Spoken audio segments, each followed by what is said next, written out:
Hi everyone, A Loving Soul here. I hope this video finds you well. Happy third anniversary to Duel Links. Definitely a fun game and I've enjoyed my experience with it. I don't play as much anymore, but I realized I had a fun King of Games run back from 2018 and I thought it'd be fun to share it with you guys finally. It's definitely a nice flashback to a different metagame. And without further ado, enjoy! Hi guys, I'm showing a replay of my final game to rank up to King of Games for the season. I did it with my favorite deck, Gladiator Beasts. I'm running Sealed Tombs with a Shizu, and I'm going to be playing against Ultra Athletes. I'll be pausing throughout the game, so I'm going to pause right here. So my opening hand is Lucari, Murmillo, and Paleozoic Canadia, and the Sphere Cerebral. I'm pretty happy with this hand. I have a decent amount of defenses. I don't know what I'm playing against. Yami Yugi's a little ambiguous. They usually run Destiny Draw, so they can draw any card they want from their deck once they take 2,000 life points of damage. So I'm just going to start off the game pretty simple. I'm just going to go out and play my Lucari, set my Canadia, and pass back to my opponent. So here we see my opponent is playing Ultra Athletes. He has the midfielder. This is pretty much the ideal start for my opponent. We're going to see how he follows up. He activates midfielder's effect to special summon Slugger, and he sets 3. I'm really scared here, and the reason why I'm Canadian at the start of the battle phase is that Slugger's effect prevents you from using your battle traps. Once he starts his attack, you can't activate any other cards during the battle step. So I have to flip it face down at the start of the battle phase. Goes face down, passes back to me. So I top deck a Wall of Disruption here. I'm just going to set it down, but I'm feeling pretty okay even though he has 3 back row. I'm just going to play my Murmillo. I'm just going to try to double swing, try to take it out. It only has 700 defense, so even Murmillo can swing over it. I really don't care if he has a Wall of Disruption or anything like that, because I can tag out my Gladiator Beast and start popping back row with Bestiari, or, you know, even if I don't successfully take out the Slugger with either of my Glad Beasts, I can try to pop it with Murmillo. So I'm going to try to go in for the swings here with Murmillo and Lucari. So he flips down my Murmillo with Paleozoic Canadia. I'm okay with that. I'm going to activate my own Canadia from the grave. It's 1200 attack, so it can swing over his Slugger still. He econs enemy controllers my Lucari, and finally he Wall of Disruptions. But now that he activates his own Paleozoic Canadia, I can actually cancel my attack, so I won't take any damage here. So in this position, I'm feeling okay. I have a Wall of Disruption and a Sphere Cerebral. Granted, none of them work against Mighty Slugger, once again, because you can't activate these cards as he declares his attack. But the fact that he has his Canadia here means that I'm going to be able to get this Wall of Disruption off. It says 1 back row. The other card in his hand is still that midfielder from earlier. Swings. I top deck a Cosmic Cyclone here. It's actually a decent top deck. I've been thinking about cutting this Cosmic Cyclone. I'm just going to Cosmic Cyclone his back row and try to swing over his Canadia. Well, I'm going to actually, I'm going to swing over his Slugger with my Murmillo, and then probably go for something like a Quest to recoup some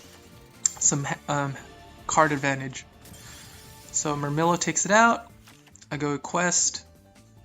I'm going to add back that Lucari that my opponent took out earlier, and I'm feeling pretty comfortable here. I have a Lucari plus a Sphere Cerebral versus his 2 cards. Unluckily, for me, he top decks Stadium, which allows him to search for his second, he searches for a Dunker here, and I feel like this was a big mistake.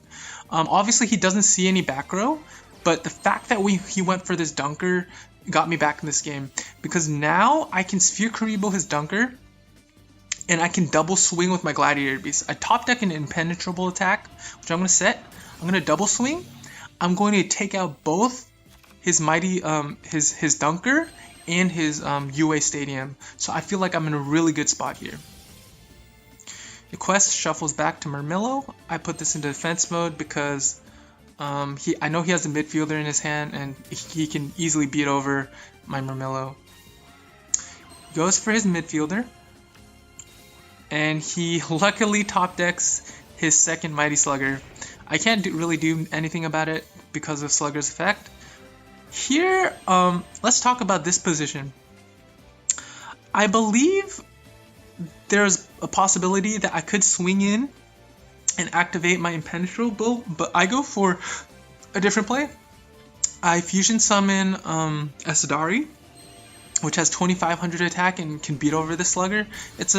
I felt like this was a little better than trying to keep my individual Glad Beast. And once again, my opponent goes for the Stadium. Here I'm scared that he would go for something like, I don't know, maybe another Dunker or something like that. But he actually grabs his second midfielder. I was a bit confused by this, but I think from here I feel pretty comfortable that I'm gonna take the win. I get a Retiari off the top deck. I'm just gonna start swinging. I'm gonna pop the back row. I was thinking of whether or not to go Equest here to recoup some more hand advantage, but I felt like just getting rid of the Stadium was my top priority. So he activates Destiny Draw. Destiny Draw allows him to pick whatever card he wants to draw off the top. So here I make a, you notice that I turn my Bestiary into defense mode, and the reason why is I'm trying to play around Drowning Mirror Force. It's a pretty common card in Ultra Athlete decks because they sometimes have a hard time establishing a board, and what that card does is it shuffles back all of the attack position monsters you have on the field back into your deck. So I'm smelling that Drowning Mirror Force. So I'm gonna summon my Murmillo, and there was another play that could have been made. I think I could have also gone into Neurokius as an alternative play, but I felt like this would work as well because I have an Impenetrable set, and my opponent scoops the game. Overall, I'm really happy about this. I got my second King of Games, pretty clean sweep there. We can take a look at my match history. So there's the game. I beat Blue Eyes. This was Blue Eyes. I beat... this was Masked Heroes. This was Cyberdarks, pretty much a free game. And this was another Blue Eyes player. So 2 Blue Eyes, a Masked Heroes, Cyberdarks, Ultra Athletes. I'm just going to show my deck before I end the video. It's pretty much the new meta version of Gladiator Beast. You notice I was running Retiari. And we also have a quest from the Gladiator Beast Dual Island event. So I'll just go over the deck list real quick. 1 Sphere Karibo, just nice protection for your Gladiator Beast. 1 copy of Quest. You could run 2 maybe. 2 copies of Lakari, you can run 3 if you want, I only have 2. 2 copies of Bestiary to pop that back row. 1 copy of Retiari, this is super good, super good against Mass Heroes, Blue Eyes, Vampires. I didn't see any Vampires, but I banished a couple of Masked Hero players. I banished their Celestial, and that was super good. 2 copies of Murmillo, pretty standard. And 1 copy of Cosmic Cyclone, so it was pretty good in that last game, but you could replace this with any generic back row protection for your monsters. 1 copy of Super Rush Headlong, 2 copies of Enemy Controller, 3 copies of Paleozoic Canadian. Very happy that I had this card. It was super good. 1 copy of Floodgate, Impenetrable, 1 copy of Impenetrable Attack, and 2 copies of Wall of Disruption. So overall, super happy with this deck list. I had 2 Neurokius and 2 Asadari and 1 copy of Heraclinos to round out the extra deck. So thanks for watching, guys. A super fun King of Games run. Peace.